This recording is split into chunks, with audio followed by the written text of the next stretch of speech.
avez un rôle à jouer pour aider à corriger les excès du passé. Vous les collègues du Grand Kivu, quittez les groupes armés, je vais le dire.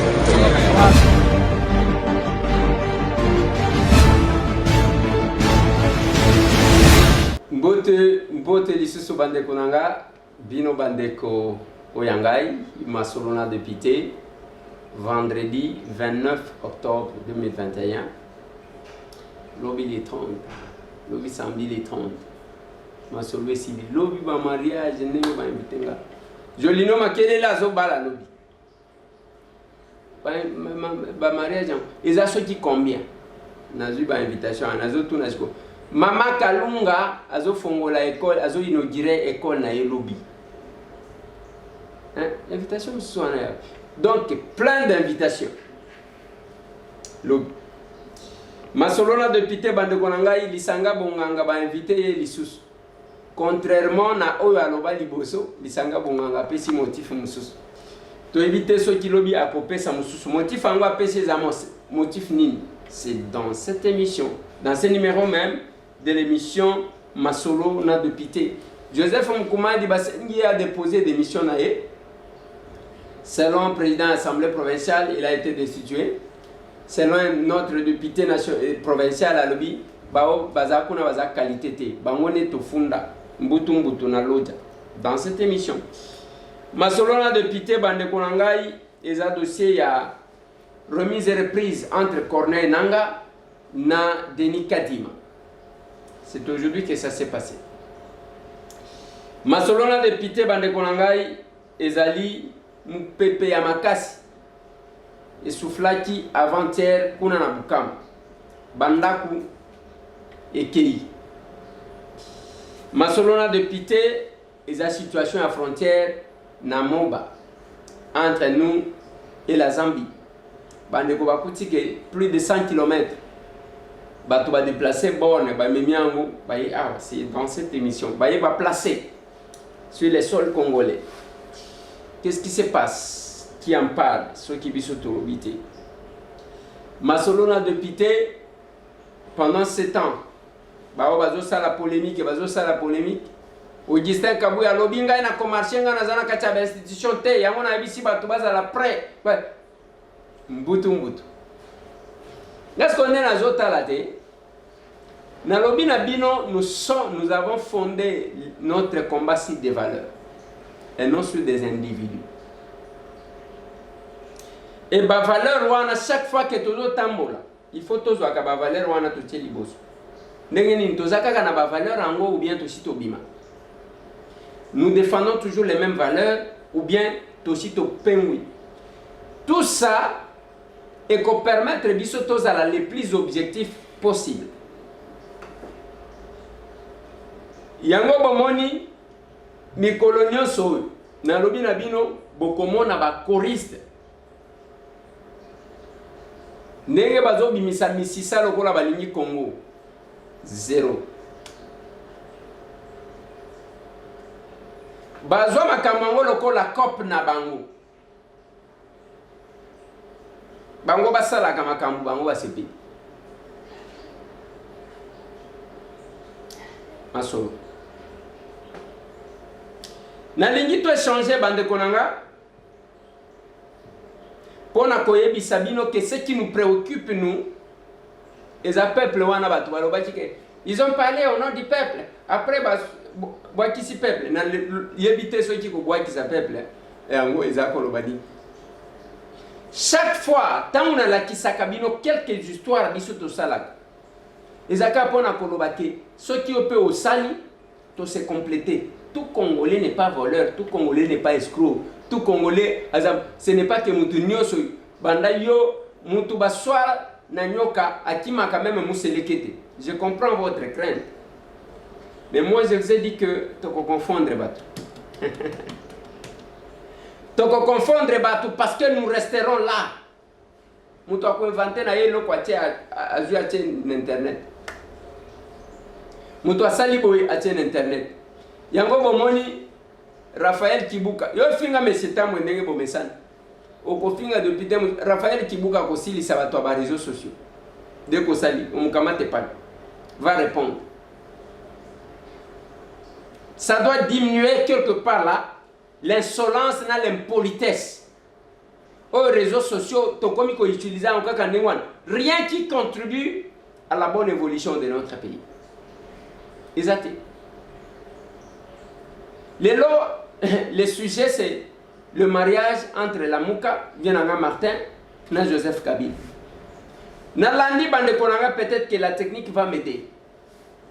Boyoka, la même question. Qu'est-ce que Kitoko dit?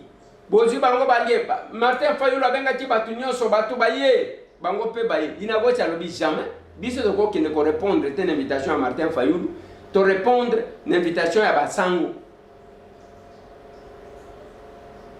Qui dit la vérité. Mais le mariage est là. J'ai vu les gens s'afficher. FCC la Mouka. Mariage FCC la Mouka. Yangona robati na bino lobby que Kabila a yebi politique. Talanenga tamusibini. Mariage FCC la Mouka. FCC cash. Ezalaki lobby. La Mouka ba lobby. Non, non. Vienanga Martin. Combien de vidéos à l'Obéla Makambaka? Comment les gens devraient être derrière Kabila? Combien? Wana bozomo. Et les lots, chair de poule. Danger au wapi à makasi le qui? O bokotiko kineka kosangana nengwa. Yango pe bomoni batu misusu. Moïse nano a consulté batute. Na levé option T. Ba komi oyo alobela ye, oyo alobela. C'est ce week-end, na invité so ya koma lelo, so ya koma lo. Il va consulter bat. Alobi wana que na landi porte-parole na ye Francis Kalombo alobi ke ako consulter bande kona ye ya union sacrée ainsi de suite. Nassima il va lever l'option en toute indépendance. Akoloba. Vous appréciez pour nani. Mais je vis quand même quelques personnes ensemble ba ke kuna na mariage contre nature. Le mariage contre nature. Pona kobeta bibotuna ndekona bino bino bato aliboso. Mais yangwa. Ça me dérange, c'est pourquoi j'insiste. Je n'ai cessé de dire à mon vieux Martin, dans l'obivier, kozala na ba choriste, ba ko apporter les le côté. Balongo lio soldat du peuple, ne comprenant même pas c'est quoi un soldat. Un soldat du peuple, c'est quelqu'un qui est prêt à se sacrifier pour le peuple. La qualité d'un patriote, ba valeur nango, ba commission commandant du peuple, commandant Isaiah Kolobani, ni avandi kun abani Koloba, yo kende na gauche, yo kon. Balingi basala yo dictateur, na loba yango mon vieux Martin Fayulu m'a dit. Et tangu bazo yembela yo wana, eke bazo finga misusu, bisika ba uta, un jour ba ko finga yo. Ba vidéo nango nga etikala. Lobi ba yesa jinga ke bakatela ki omo muke, batindela ki yo, olanda kinga. Mon vieux Martin, ceux qui vous entourent là ne vous aiment pas. Yango na rappela kayoka keloko moko. Nanya sala a filmé azolo ba président batuba yete ozana yena mutuka. Les dangers juste à côté là. Président batuna nuba yete kotitana mute président batuba yete. Mais il prend quand même ça na voix na ye a tsango na réseaux sociaux. Alingio ozayo moko uti marche. Ozawana ozotambola na Gombe ba filmer yo un proche plus proche. J'ai koko atekanda ko yo bazu yango ba tient na réseaux sociaux. Qu'est-ce que ça vient faire? Et on vous aide. Mon vieux Martin yokela lekina yo mesi tambo que je suis. Et si kawano ke moi je me demande comment on s'en sortir na mariage wa. Parce que kozala kaka muto alobi. Laissez ces oya. Donc comment vous allez marcher? Yo Martin Fayulu zawana na bato balati ba polo ya bashadari na ya Kabila raisi 100% bozotambolaka. La classe politique congolaise, les combats de positionnement, les situationnistes, les positionnistes, ça me fait mal. Mon commande balobi à rendre tablier pambate ya yesi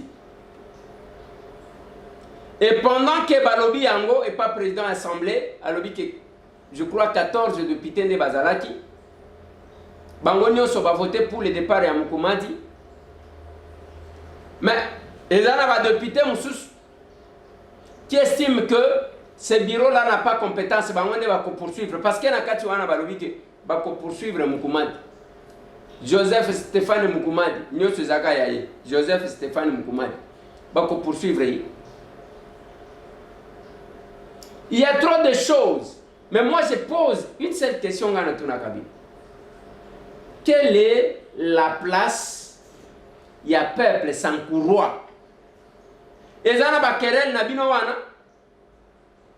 pendant que la province Moussouba, ça a quand même effort.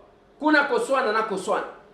Toko Kene na question pour les champions. Quelle est la province qui a passé plus de 3 ans sans avoir un gouvernement investi par l'Assemblée provinciale? Sankour. Quelle est la province où les gens ne font que se chamailler au lieu de construire leur province? Sankour. Quelle est la province où les dignitaires ont occupé autant de postes et de responsabilités dans le pays mais n'ont jamais fait quelque chose chez eux? Sankour. Quelle est la province où les gens s'entretuent en plein jour pour des futilités? Sankour. Donc, Boko Bima Ndengewan. Question pour un champion.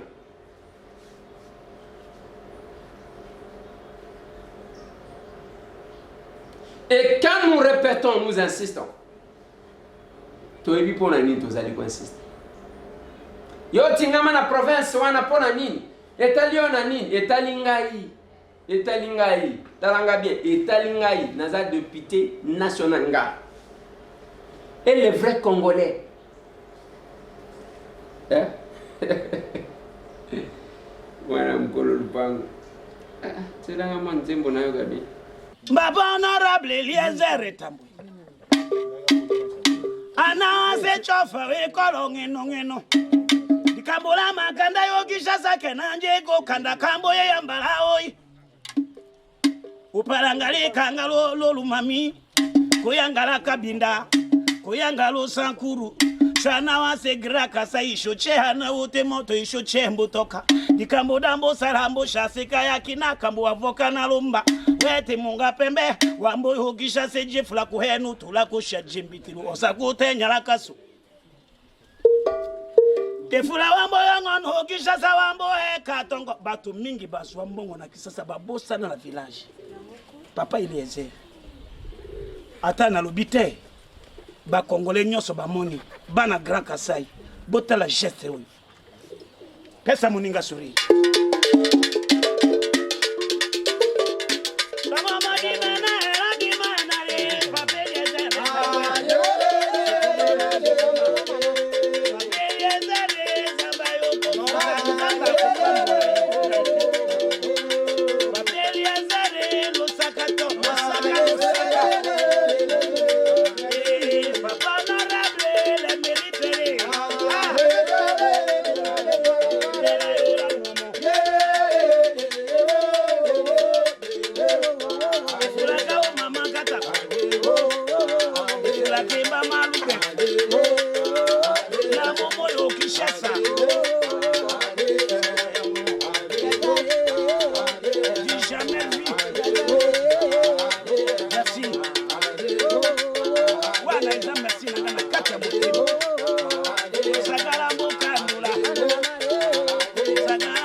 Wachali ondo dalimba eko tola o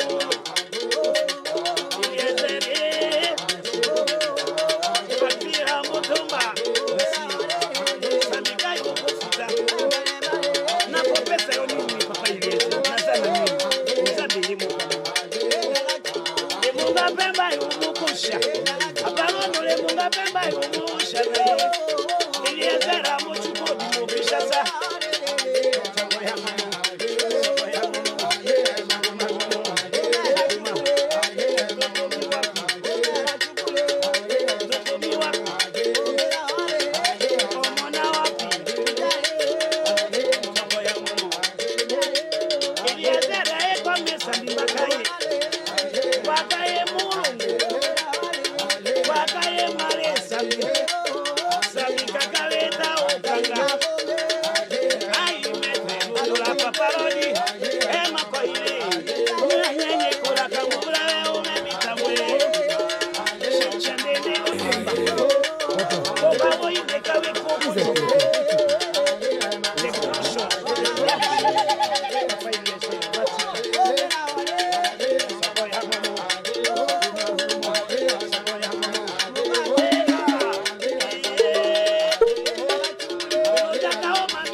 Shakalo, Wandika Bewa Bomore, Kurela, Yakano. Ah, Bemba Bomore, Kurela, Famia, Bani, Urakure, Famia, Bani, Urakure, Umore, Tameba, Mikaima, Umore, Tameba,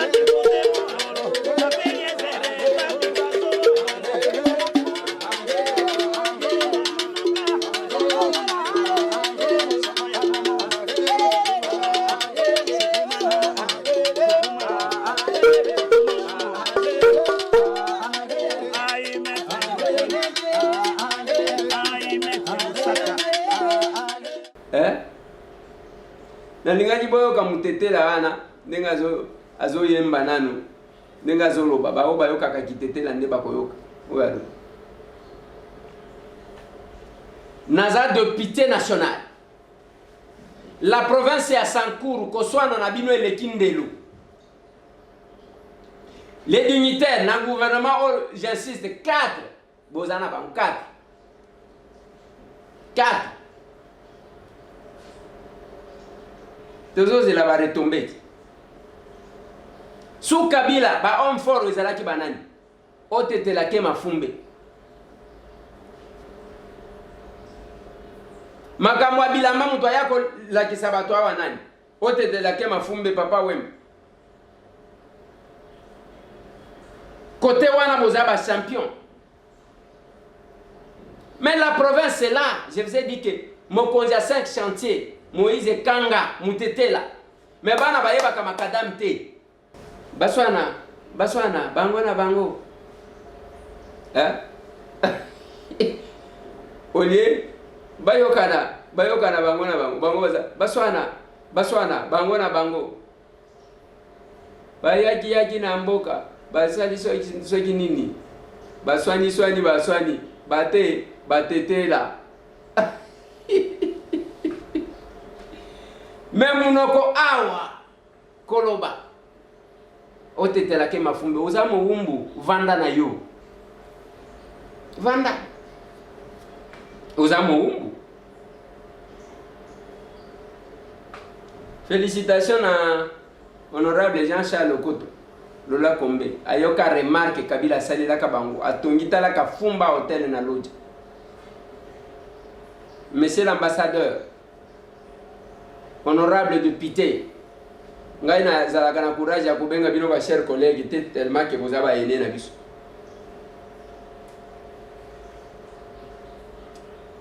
Masolo. Et pendant 7 ans, Ezathéâtre, vient en gars disanga bonganga lobi ba fondie, liboso aloba kina biso, vous vous rappelez encore makambo aloba pona la cabine. Aloba boy, ba fondinga parce que na kobelaki secrétaire général ya Union européenne ceux qui a Nations Unies na komelie mukanda, yango balingi ba kangangai ainsi de suite. Oh, vie. Mais ce que tangu umeli, vient disanga alobi nini? Vient nanga yo, olobi boni. Au courant de l'année 2017, entre les véhicules officiels du ministre et les véhicules privés du colonel Wakata, collision, ayant causé uniquement des dégâts matériels mineurs. Il est curieux que la procédure judiciaire vise la personne de M. le ministre d'État, Honoré Lisanga Bonganga, qui n'était même pas à bord de son véhicule officiel au moment de l'accident. Un fait imprévisible dont la responsabilité ne peut lui être imputée. Il est en outre surprenant d'apprendre qu'un jugement condamnant par défaut le ministre d'État honoraire aurait été rendu par le tribunal de paix. Et même alors, il n'a jamais été appelé au procès. C'est ton exécution de ce prétendu jugement qui, n'a jamais été signifié au ministre d'État. Qu'une saisie aurait pratiquée, on se demande par quelle thaumaturgie le parquet général de Matete met à charge du ministre d'État honoraire la prévention des détournements d'objets saisis. Bandeko nanga wana bolandi ministre d'État wana zolobe de Zayemoko ministre d'État honoraire wana azomilobe vient anga lisanga soki azalaka ta na secrétaire général ya parti na ye balingaji balobela ye ata pas secrétaire général tellement que ba parti oyo ya mutu azaye moko liboso alobaki na biso que c'est parce qu'akomaki mukanda na Nations Unies yango bazolanda ye naloba na bino pona adresser une lettre pour avoir adressé une lettre bakolanda yo lokuta ce n'est pas ça la classe politique. De deux, oh Félix cherche à museler l'opposition. Quelle opposition? Viens en Galisanga, yoza opposant. Oza opposant. Mais Félix a yebiot. Tous ces politiciens, même viennent en Martin Wanozana, a yebiot. Tous ces opposants vous connaissent. Oza opposant, t'es vieux. Ceux qui ont landé na biloko oyo, viennent en Martin. A quel point c'est pas Kabila. Et quand ça la conseil na yo parce que yo ne conseiller na ye. Ceux qui conseiller politique na ye. Ya que au monita mbiso tozaki na gouvernement wana Kabila ndenga zalaki ainsi de suite. Yonde c'est possible que ezala yo mutu ezala yo eza conditionnel. Ezala yo mutu okeyi ko yebisa. Yeke oke ko fante ba mérite ya Kabila pona bosanga. Côté wana ozaka makasi. Et l'ongwe kuna ekomi mutuka yo moko zomi lobela on cherche à miseler ngana ministre d'État zalakate lobaka ke yo zalakate pourquoi on ko utiliser comme on a yote il fallait qu'il bato parti na yo balo babino bato ya ba parti yango makambo na zo loba yango on a plus de 600 partis politiques mais tout na parti nyonso président na mweza nani secrétaire général ba membre bazalaka wapi ezate zaka prison nous sommes dans un pays de prison. Et ça quand même mawa. Et l'ongwe ya l'aide. Et y'a kobima. Tiye kobima ke eza nyongo ya ndaku. Tokozwa une autre version ici. Tokozwa une autre version. Ça c'est lui-même. C'est lui-même qui parle. Oh le ministre d'État honoraire. Le ministre de Lobaka ke Yomoko zoloba. Parce que zoyoka na lokola. Au moins la communication. Y'a ko créer moins un flou. Y'a ko tromper. Vigilance. C'est malamute. Yo vient en Galisanga Bonganga, oza parmi bato bakokaki ko vanda kimia. Parce que quand vous étiez membre du gouvernement, tu vas sentir qu'on avait un grand quelqu'un qui parlait beaucoup. On n'a pas senti ça. Et en face, il y a moi qui Etienne Tshisekedi wa Mulumba, yo samu tu akovanda kimia. Kimia. C'est parce que la politique en onenge zo salima. Ngana zo tala, c'est exact théâtre mu zo salima oyo.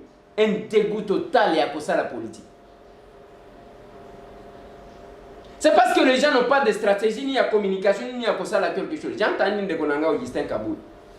Bisopet au marché, moi je ne suis pas dans les institutions.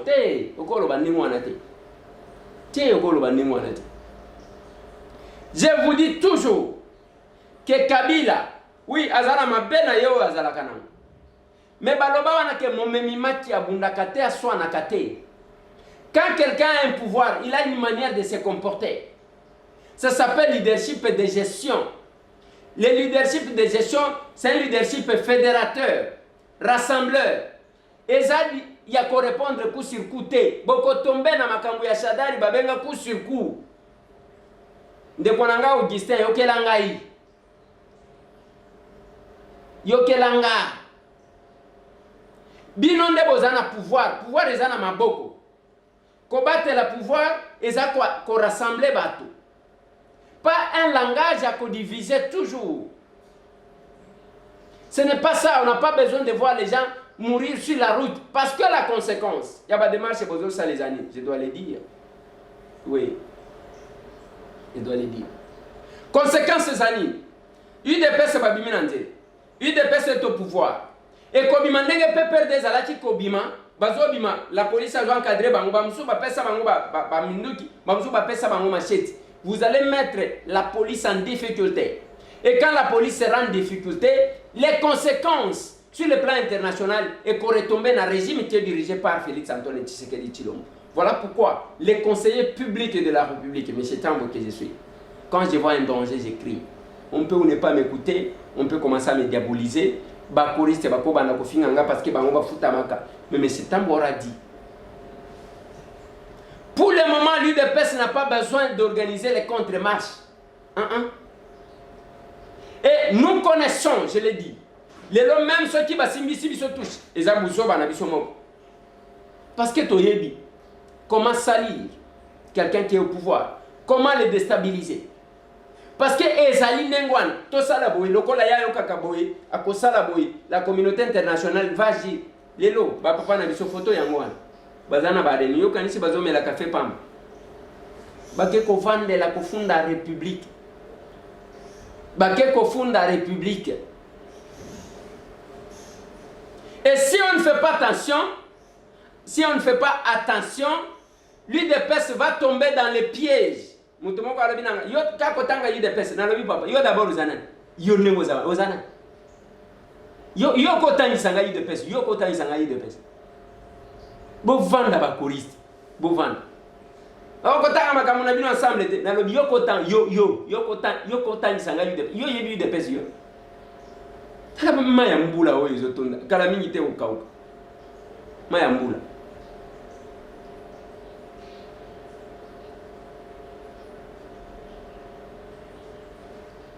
Et il y a les gens comme ça. L'UDPS ne doit pas tomber dans le piège. L'UDPS doit tenir un discours rassembleur. Nous défendons les valeurs. Et les valeurs n'abissent pas basées sur les injures, non, le koutate. Et je vous dis toujours que, même les 37 ans, Augustin Azorobela, ils ont se former. J'ai dit bien que Etienne Tshisekedi wa Mulumba incarnait des valeurs où il s'est là qui batouba ndima. Mais ceux qui ne retrouvent pas ces valeurs-là dans le comportement des gens, on se demande si réellement il est tshisekediste. Parce que même d'ici, des disciples à Jésus, on les a découverts comme ça. Non, celui-là était avec lui. Wana Zalakinaye, dans leur façon d'être, de réfléchir, d'agir. Mais Eza Makamouana Bozo Salate. Je suis contre. Yamona Loba Pena vient à Martin. Au Vanina Batou Babani pour imiter la Mouka, le gars là tombe la main gauche bango pe ba comme ko tambola c'est pas possible ba choriste da modèle wa vient na Martin ovana na Tshisekedi wapi yo imita otika ko loba ndenge lobaka obandi ko imiter Tshisekedi muto azo quand même Sonia baboti na ye abandi ko imiter ndenge c'est pas possible les flatteurs à degré 1. J'ai vu ça dans l'UNC. C'est tout le monde qui voulait imiter VK. Tout le monde voulait imiter. Les choristes. Les choristes. L'essentiel ce n'est pas ça. Les valeurs de notre combat, nous prenons les valeurs. La liberté de penser, la liberté d'expression, la liberté, il y a opinion, mais quand il y a intolérance, non, ce n'est pas nos valeurs. Il y a codivisé, si tous les sociodémocrates, bazaba rassembleur, mais comment Bolingi Bobi Missa chef de l'État comme un démocrate, mais qui n'agit pas comme démocrate, qui agit comme un républicain?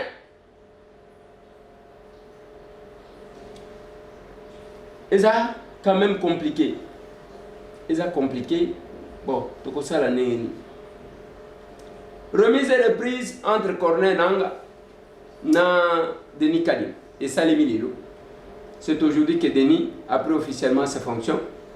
Il y a président, il y a commission électorale nationale indépendante. Et Corneille Nangaa a estimé qu'il faut travailler son équipe base à la fière naïe parce que basali qui alternance il y a Liboso Pacifique et le Congo. Grâce à eux.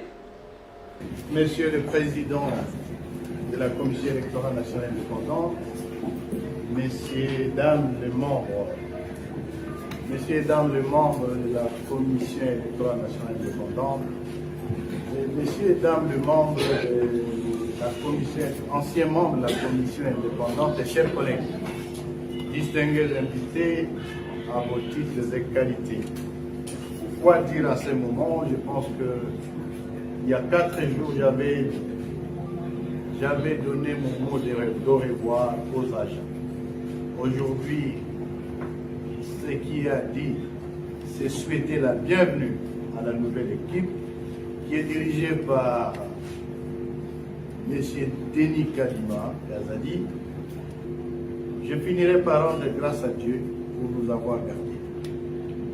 Mais remercier particulièrement le président Kadima pour l'organisation de cette remise-reprise. Je peux vous dire que c'est une première. Une remise-reprise dans un climat de convivialité. Tous mes remerciements. Nous partons donc avec les sentiments. Nous, que la République est en marche. Nous restons à la réserve de la République, bien sûr, au cas où vous aurez besoin de tel ou tel autre conseil. Mon équipe et moi-même, nous restons disponibles pour la République. Que Dieu bénisse la Commission électorale nationale indépendante. Je vous remercie.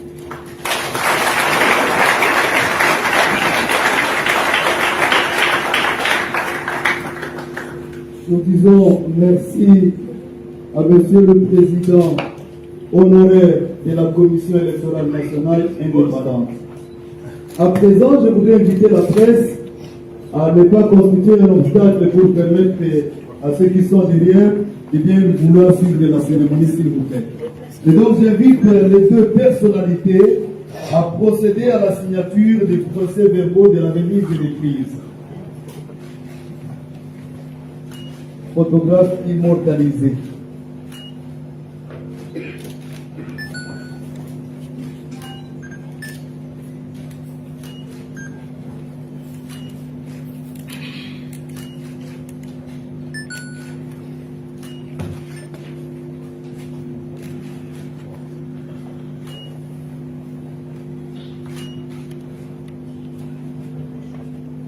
Les deux personnalités vont se lever pour procéder à la remise, à l'échange des signataires.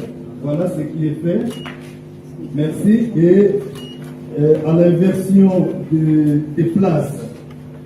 Ils vont signer encore le deuxième. Ok, merci.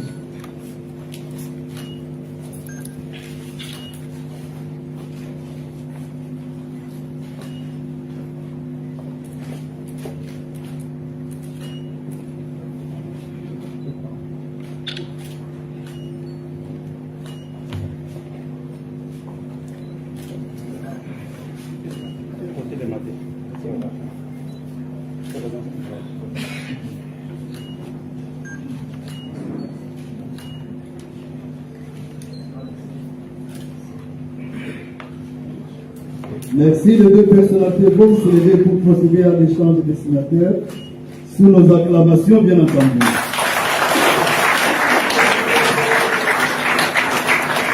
Merci. Merci. On peut présenter les signataires, s'il vous plaît? Ok, comme ça. Oui, voilà. Ici. Voilà. Ici. Voilà. Ça va. Merci. Ils vont procéder, les deux personnes vont échanger des places.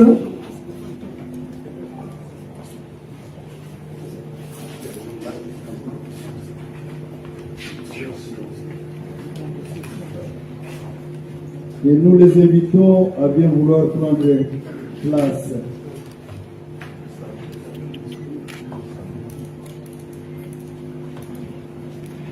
Merci. À présent, avec tout le respect, j'invite son Excellence, Monsieur le Président de la CENI, à bien vouloir prononcer son mot de circonstance. Excellence.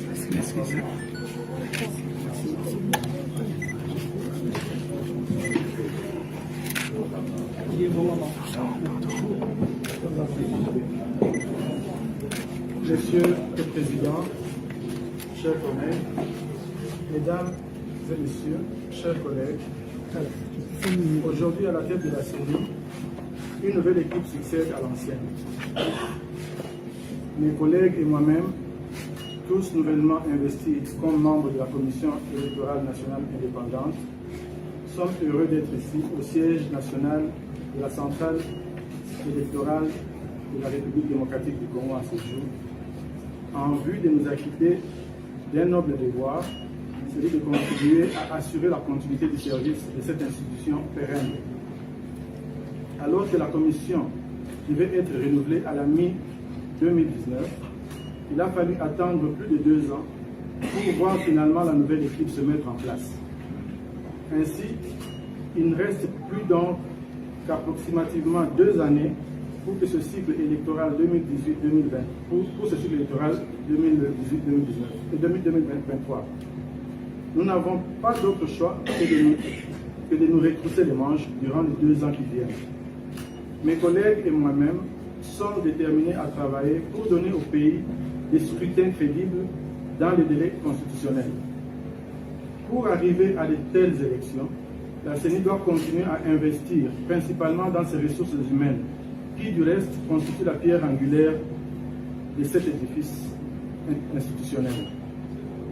Au nom de la nouvelle équipe de la CENI et au mien propre, je voudrais une fois de plus, comme je l'ai fait à Béatrice Hôtel, féliciter le président Corneille Nangaa, son équipe ainsi que tout le personnel de la CENI pour le travail accompli, et leur expérience et l'œuvre considérable sur lesquelles nous allons bâtir.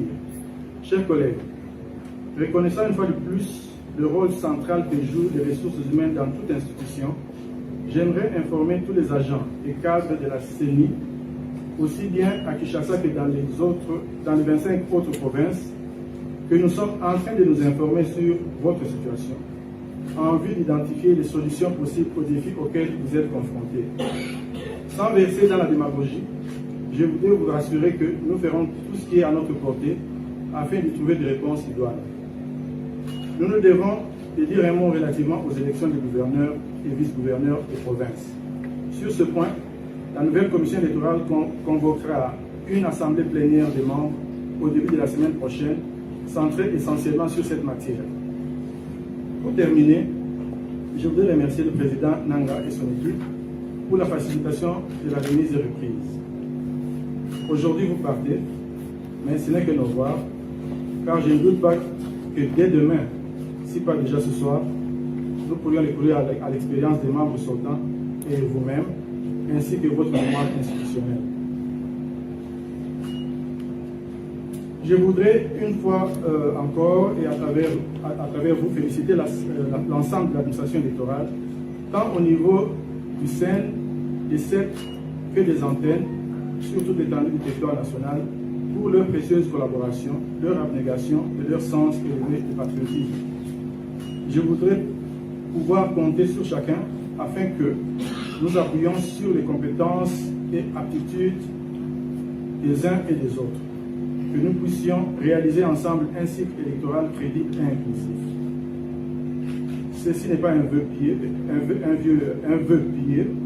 En effet, il suffit d'une écoute soutenue et permanente de nos populations, ainsi que d'une bonne coordination des intelligences et des efforts de tous pour y arriver. Notre équipe et moi-même s'engagent à associer toutes les parties prenantes en amont et en aval de nos activités, de sorte que le processus ne reste pas l'œuvre de la seule CENI, mais qu'elle soit un résultat partagé de tous. C'est sur cette note que je clôt mon propos, tout en vous remerciant de votre attention. Merci.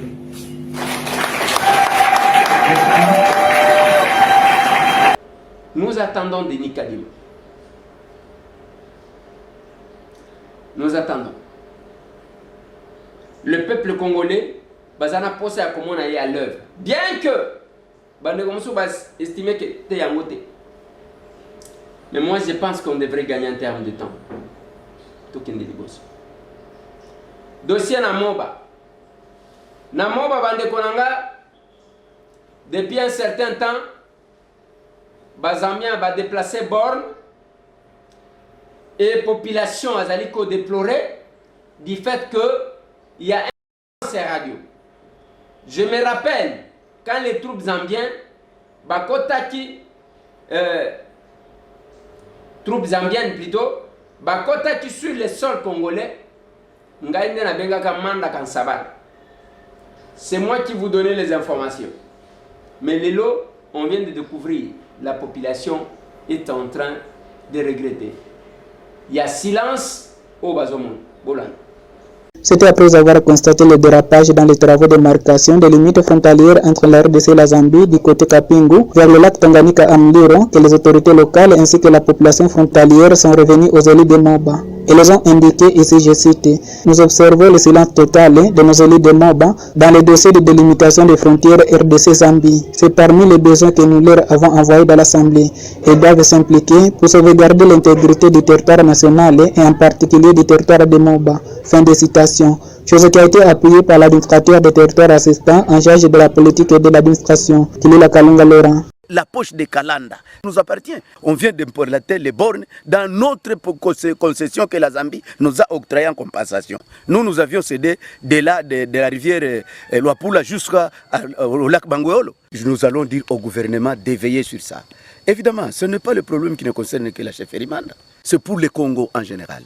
Je demanderai aux élus du Tanganyika, tous, et les élus nationaux, tous, ils prennent en considération ce qui se passe sur la frontière entre la Zambie et la RDC. Lors du passage, le chef coutumier de la chefferie de Manda, avec l'administrateur de territoire assistant en charge de la politique et de l'administration, ont trouvé la borne intermédiaire 195 et un point de repère placé dans le sol congolais entre les villages Kansak et Makoko, environ 25 km depuis la frontière de Kapingu. Nous sommes à plus de 200 km au sud-est du territoire de Moba.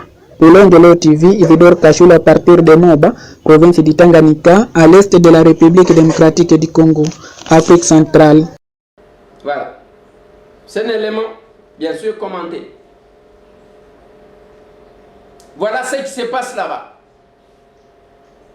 Et puis, on a Kinshasa, awa. Quand on a une polémique, on a Saliboy, on a Simi Moutou, on a Simi Makolo, c'est tout. Et pendant ce temps, Batoatira Banda ko ibele ke daki na bukama, mutu akosunga moninga azate.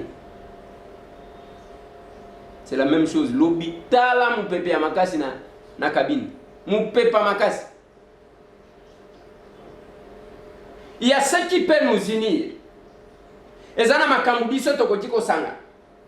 Mais ezana makambu misusu oyo etali atabisote. Les gens qui sont dans les polémiques. Mais je dis toujours à son Excellence, Monsieur le Président de la République, Félix Antoine Tshisekedi Tshilombo. Excellence, Monsieur le Président. Ngana mona kayote. Mais natine de la kayo quand même, moi message nanzela o.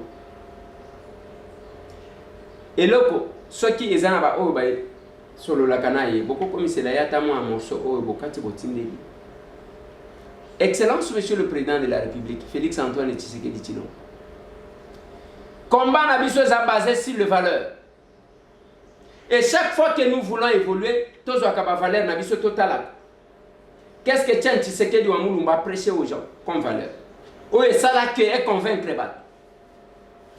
Quand il y a intolérance, injure, trop de flatteurs, Excellence, Monsieur le Président de la République,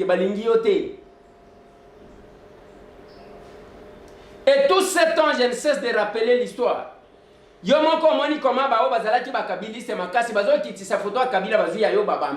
n'est pas parce que Monsieur le Président. Situationniste. Donc, Amonia Sala et il se retrouve dans tous les régimes. Je me rappelle, quand on était à Béatrice, même les leçons qui pouvoir changer, mais oui, mais commissionnaire, Monsieur le Président. Biso batambo to banaka ko belele to koma ko tala pouvoir angolo ko lambisa aquarium o batala kaka balia kate tozotal les pouvoirs ici oyo biso ngaitambo wapi to kendate risque nini tozwa te Monsieur le Président de la République lelo baleti nanga azawan Christian Mukadi Nandolo abandonné ndenge bazawana abandonné nana tindela kabango wana ba combattant ya l'UDPS pour la montrer à la et les armes makamba UDPS ils sont là abandonnés c'est le nom de ces combats là qui sont en prison et dans ces procès le chef de l'État a été cité Jean-Marc Kabunda a été cité mais Dieu a fait grâce ils sont là en train de croupir même ça qu'il y a l'eau nana tindela kabango c'est les combattants Christian Mukadi bazawana nani bozoni makaba oba kufa mais ceux qui sont en prison là c'est compliqué mais degré tozomona ba choriste aw ndenge bazoyemba balingi bala kisabiso que biso to rien bangonde ba yebi chef de l'État bangonde ba sepeli ne malam parce que j'ai quelques photos publiées de Salini et Salini na lukio na chaîne ya combat na moni yote what na lukio na zomo na wete pas opportuniste à modèle one. Et pendant ce temps, la situation est années. Qui va dire la vérité au chef de l'État? Il y a les hommes forts du régime. Bato Makassi. Mais je le dis toujours, ces gens-là ont existé avec Mobutu. Mais Mobutu est allé répondre. Il est allé mourir tout seul dans Maroc. Joseph Kabila est en train de voir comment les gens se retirent de lui. Joseph Kasavubu, ni tete mwana na Marie-Rose Kasavubu, mutu wakati ko kanisa lisusu Kasavubu azate. Il était jeté dans les oubliettes. Oh muta Kasavubu, mutu mon côté, cette grande dame, la princesse Tiku s'est battue, moi tant moi j'ai vécu ça. Même parti à ça les baye ba pension. Et ce sont les mêmes personnes, bazo photo ya Mobutu batse. Oh ya béton, ils akuto le côté. Oh ya béton. Et ça est le côté. Mobutu bazo photo batse na mapata balobité. Bisonde batu ya kosambela yo tikala na mapata. Yo nzamba kela yo nenge mususu. Yo zanzambe. Oh ya béton. Et ça na le côté. Excellence Monsieur le Président. J'insiste encore. Le pouvoir rassemble les gens. Le pouvoir réunit les gens. Ce n'est pas pour rien au monde à Kabasalaka et lobby vérité et réconciliation. La réconciliation de ce peuple, c'est ce qu'on attendait de ce régime. Que le peuple se réconcilie. Pas seulement les hommes, les personnes entre eux ou entre elles, mais aussi les gens avec leur patrie. La réconciliation. Que les gens aiment le Congo, va se réconcilier. Ce n'est pas les discours incendiaires que nous attendons. Nous attendons ma question orale avec débat. Je prends Epenge Fofana en direct et à Pompage. Merci Bandeko, nalobaki toujours na ozana Pompage. Toza kosala toujours musala na biso. Koyeba petit commerce au Congolais. Yango nazalaki na Pascal, nazalaki na marché de liberté. Lelo naza na Pompage. Bote papa. Koyeba Congo. Kombo nanga papa Omike. Awa baebelinga mingi na kombo la merveille. Papa la merveille, oui. Toza awa wapi. Ah, toza na Pompage. Juste na rond-point Pompage vraiment. Namoni sima na yo mafuta, loso, semoule, mayonnaise. Attaque opérateur économique. Souffrance c'est une besoin mona mikolo. To réclamation ni besoin réclamer mikolo. Vraiment réclamation na biso eza mikolo yo. Ce qui est par rapport ndenge to bandaki osala commerce ya siko vraiment comme passe ma casse parce que comme mona bandeko na biso ba indien ba libanais presque ba entouré biso donc ça ne va pas ezalaki liboso tozo ke somba biloko na ville to yeto teki bandeko na biso awa na kanani na cité bazoa ko somba pa na biso mais auto comme mona sikoyo indien libanais Congo Fiti Sosimex a importé biloko alongo na banda na Inde kuna banda na Liban aye nango na Kinshasa asuki pekaka na Kinshasa te akotiti na ba quartier vraiment soki otali awa eza vraiment quartier oyo bende bana balibane bakoteka te na loi penda commerce eza vraiment bisika oyo bende bakoteka te mais tozo mona soki otali même en face nanga déjà awa donc baye oui ezalaka wenze mais to sutoka boye ba mama nyonso na wenze awa balongoli bango jusque là bazwila bango solution te bende baye batongi banda kuna bango bon tebite soki to suka na edina heureusement papa journaliste yo moko moni et surtout o soki natali eza déjà le 26 oyo nakalezalaki bozo pe mate wakoya mafuta wakoya loso wakoya boye mais ba spaghetti yango oyo donc mutaso mango azalité tango kene na bendien batie pe na pièce moko bakoya boye na bana mboka batie pièce moko india koteka ti 22h 23h koleka kuto na mwana mboka donc ça ne va pas. Honorable Eliezer a interpellé le ministre de l'économie. On a tout fait pour l'économie. Ya kitoko makasi. Ouais, c'est ngeli pena jour wana toko sala effort to mobiliser commerçants nyonso to kende na palais du peuple parce que ndeko Eliezer le kamba sali eza vraiment ya kobundela bana mboka donc minito toza jour toko yoka ka ke interpeller ministre à commerce en tout cas biso nyonso toko kanga ba magasin toko kanga ba wenze to kende to kota le kambu oyo po ça ne va pas sinon soki to sali boete oko sutuka même ba mama etalage ndengo mone ba teka boye toko ya ko sutuka indien abandi ko teka kokoti oyo ba kesomba na ba Congo na Congo central toko mone indien abandi ko teka bitabe en tout cas ezali le kansimo kwa malamu toza sima ya ndeko ya Eliezer po tozwa penza solution na dekambo oyo biso tozo yo awa 15h 16h okangi mendi azoteka ti 22h 23h nga awa penza 15h 16h tokangi magasin toye kofongola 8h mais kotala bandeko na biso bendien akoya awa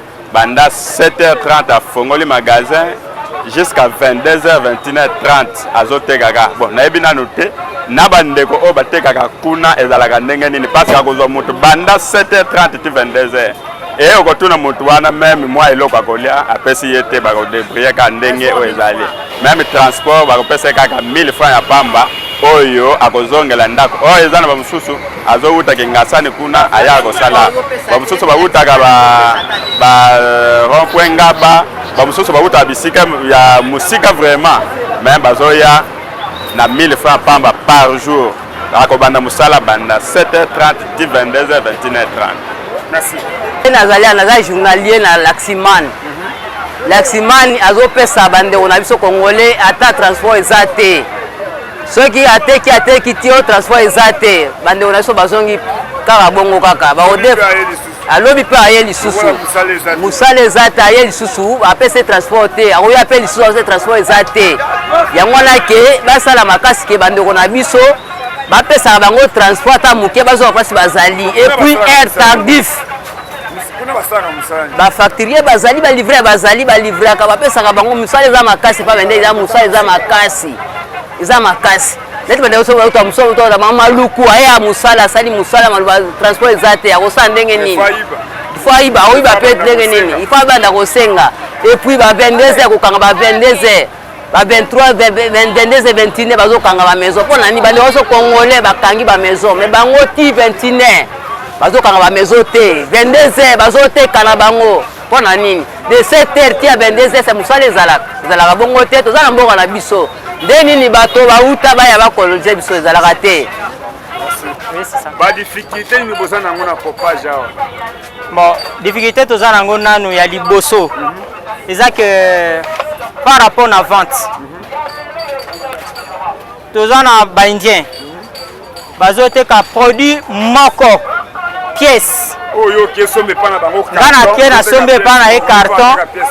Nateka na moko ye pe ateki na moko lisusu. Azobomanga na prix, azobomanga na pièce, azobomanga pe na carton. Pour notre devoir pe obligation nanga et comme il passe. Au fout ba taxe à l'état, au fout ba taxe pe travailleur. C'est ça. Au transport. C'est petit commerce ba botoli bino. Ba botoli biso. Donc toza lisusu na avantage c'est. Bon, tozo sala po donc moyen de vivre na mukolo, ça va. Mais pour na koloba problème ya économie. Tokolo bangote. Menenge président lobi ka comme Sabino Batambongo. Par rapport na réalité aux vivre, au bana président. Mais azongi samubeko wana nanu ya biso toteka na petit commerce réservé au Congolais. O wana ekosala biso très bien po yango nde sikoyo yenda azozongisa mibeko. Azongisela biso mubeko wana soki ekoti vraiment biso tokosepela makasi. Juste ministre ya économie. Il faut aille bananu titre wana nanu eza nini. Problème na yena il faut aille ba économie eza nini. Quand on est ministre de l'économie, aza ba étranger te, eza ministre de l'économie congolais. Alors, il faut à défendre ba terrain na biso. Biso ne to sala e afanda ana po azala vraiment ministre de l'économie. Donc jusque là ce que azotala libanda côté mususu aza ministre na biso économie te. Il faut défendre des devoirs na biso ba obligation na biso to kobanda ko sala yango. C'est ça et là qu'on a ko interpeller ministre wana asala quelque chose o ezake non na conseil wana a promouvoir ba droit ya biso ba opérateur économique yango nde ebengi ministre ya économie. C'est ça. Toza na pasi makasi puisque biloko tozo somba na pompage. Prix o biso tozo sombela na baenze bango peka prix wana nde bazotekela. Alors tokomi na pasi pona koteka na bandako. Tokomi na pasi makasi na ba boutique okomona mutu atiki eloko na boutique ake koluka na baenze puisque kaka le même prix wana nde akokuta na kati wana. Yo a 15h au Kangi, mais ndia azoteka ti 22h 23h alors donc tozangi vraiment ndenge ya kosala l'état il faut atalela biso. Ça yo kilaka ba mama ni. Yo zwa siko za neti mama ya yambo ya ko défendre ba mama ya Congo. Président ba comme Sabino ba millionnaire. Nini oyi ko expliquer na Fati Beton o hasard représentant ya ba mama bazo souffrir likolo ya ba étranger fatika na ville. Yo il faut ya ko somba biloko na ona ville oya ko tekawa na popage. Meloko wana ezati okolbani na président. En tout cas, président, il faut attendre la biso nano likambo oyo. Biso ba maman nde tokomi kosunga ba papa mikolo oyo. Mais vraiment biloko tozali komona ezali kolekela biso makasi, ezali kolekela biso makasi. Donc tozali susu na ba bénéfice te, tozali donc tokomi kozanga so. C'est exact. Awa na papa. Kala bozo teka bozo futa ba taxe. Mais comment l'État a réussi à sommer la bino le pangoté, mais India a sommi le boulayo nyonso balingi tolo. Atozomona que l'État na biso aza incompétent makasi. Puisque eloko akoki kosala pona peuple azosala ngo te. endi azoya partout azosomba sikoyo moye sikoyo tokimela lisusu epa leta eza te tokomi kaka kokende kosefofile kaka epa baenzi wana au moment où tozosouffrir kaka makasi donc likambo oyo il faut leta ye moko nde akata yango kaka komona mama tondo awa eza place ya koteka ti mais lokolo ozoluka mpona kotangisa bana koleisa bana pourquoi popage abozala su na wenze te na popo tozalaka na wenze te mpo tozalaka na wenze awa wenze bazwi batongi biso dongo tokomi kotelanga na wenze eza su te tozosenga gouvernement alukela biso place boye eza risque boza na difficulté nini awa bon difficulté toza nango eza baindien oyo toza na bango pembeni bango boye bazali likolo mpe boye bazali difficulté biso ezali bango mpo bateka biloko ya bango bazosala ndenge nini basangani bamaison na bango nyonso par exemple ekozala pompage te bamosusu baza na ngaba bamosusu baza bake na Sosimex bakoti mbongo basomi par exemple 100 000 sacs ya loso mais yo individu ya pamba oye osombi 10 000 sacs omoni privilège bakopesa bato basombi 100 000 na bato bakopesa 10 000 sacs boza ndenge moko te bango oyo bakosomba wana tellement ke bakopesa bango basala bango réduction ya ebele bakoya bakomi nango na terrain bino bato basombi 10 000 basali bino réduction moke bango basali bango ebele bakoma oteka na se lisusu koleka bino oyo basombi 10 000 soki otie par exemple sac ya mungu nde eza boye 15 200 ya otia 14 500 yo okangi peut-être 10 millions de francs congolais na yo okesomba mungwa yo ye awa otie 15 200 mais bango kuna batie peut-être 14 500 c'est-à-dire congolais nyonso akende somba epa na ye mais yo awa il faut futa loyer taxe à l'état baleka kutu chaque jour il faut futa pe bato oyo bazobimisela biloko nakobimisa nakokitisa eza na kati bamanitation nyonso wana eza na kati nini okoloba na mokonzi ya mboka oyo oyokaki alobi ke non esengeli akomisa bacongolais bamillionnaire mais po okoma millionnaire il faut oluka ndenge ozoluka boye na badifficulté oyo ozovivre okoma millionnaire ndenge nini mpe nini okoloba na mokonzi ya mboka papa badifficulté boza nango bon eza un peu pasi soki batiki biso bongo na minute toloba bamosusu ya bakoti ntina kati na Dobosco bazoketonga na Dobosco or baindien bakile oyo basombela biso bautaka Dobosco soki bango sikoyo bakomokanga bango apartir kuna seke biso kotofu tokanga po la plupart bato babimaka kuna bayaka nde basombi bazongi na minute bango bakomi profite ndeka nzela eza mabe boye bake baketonga kuna donc babanda kokangela bango kuna ndenge nzela oyo eza boye endia longwe awa aketonga lisusu na kati kuna na Dobosco babima baye na moto basombeli biso batie na mituka na bamoto bazongi nango ake deja kuna awa bamosusu bango yeyo bateki wenze awa bazotonga deja wana bateki wenze baende basombi bazotonga lisusu donc bacercle biso moya kotika eza te tolingi nde mokonzi mboka asunga biso babiloko ezake no endi azoteka na detail atika po biso mpe za aire moko boye boke na Sosimex boye eloko eza te bango baza nango boravitaye mwa 50 sac mpona bango ba 100 sac po bakilia bakima bino te bakutaka eloko ezali mais malgré okesombe mpona bango baoteka kaka na se na bino badifficulté biloko tozokoteka malamu te puisque biloko nyonso oyo bakoki kotekela biso na gros ekomi awa na baprix oyo biso tokoki koteka baprix oyo biso tozosomba kuna badifficulté toza nango yango wana koma ntango président azoloba keno alpha akomisa bacongolais bamillionnaire okoma millionnaire ndenge nini so ota na bavialité oyo bozovivre mpona tokoma bango moko babanda nano gouvernement neti baloso eutaka eyaka don eza badon ya peuple congolais mais lokola bango moko batekaka yango batekela yango na bacongolais batekela yango biso moko nde babanda opesa biso tosombaka yango susu na nsima ya bamindele baza kofaire enrichir kaka bango moko prix oyo tozosomba na gros yango nde bato bakosomba awa bakotekisela bato na badetail même saki moko akosomba yango na prix oyo biso tozosomba na beaucoup eza pasi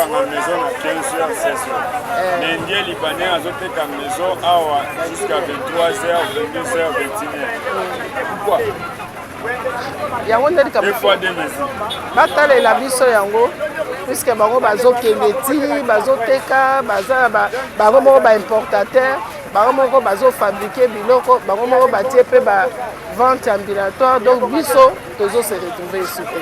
Mais à quoi vous en ministre économique pour nous bakomesa bokate économique bozolelama soki ozalaki ministre économique ndoninga osala na bapasi ozomona baréalité ngai nalingaki batika le petit commerce nde tozosenga ezala na bacongolais biloko mosusu ya détail soki bango bakotekaka na gros ko bango baza na bapossibilité bango baye na bafond baya na mbongo mais biso toza na mbongo te mais soki bango bazoteka ata pièce moko boîte moko ya mateka eloko nyonso ya mike mike bango bazoteka sikoyo biso tokoteka ndeni. Merci bandeko balandi. C'est tout ce qui nous intéresse. Ceux qui n'ont pas de handicapés, ils ont vendu, ils ont solo, ils ont lia, ils ont sungan. Ils n'ont pas orphelin. Ceux qui n'ont pas ngoté, ils n'ont pas question parlementaire pour na o état peuple.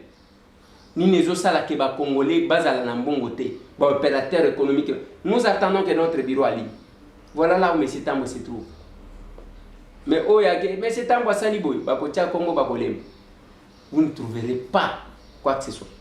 Plus 243 998 311 330. Merci.